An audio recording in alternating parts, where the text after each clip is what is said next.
υπάρχει απίθανη ζήτηση σε αυτό το προϊόν. Αυτό που αμέσως σκέφτηκα, είπα ότι με τα 30 στρέμματα που έχω από τον παππού μου δεν μπορώ να κάνω τίποτα.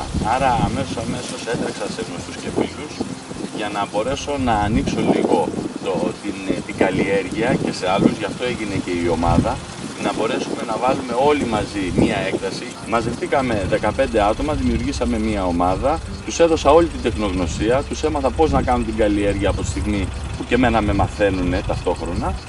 Και όλοι μαζί αυτή τη στιγμή έχουμε ξεκινήσει την καλλιέργεια, έχουμε φτάσει στα 100 στρέμματα στο σύνολο και το παλεύουμε συλλογικά. Ένας δεν υπάρχει περίπτωση να μπορέσει να ανταπεξέλθει σε αυτό το πράγμα. Και όταν έχεις στο μυαλό σου ότι θα κάνεις εξαγωγές, όταν έχεις στο μυαλό σου ότι πρέπει μια εταιρεία στο εξωτερικό, θα πρέπει να την καλύπτεις και να έχεις προϊόν.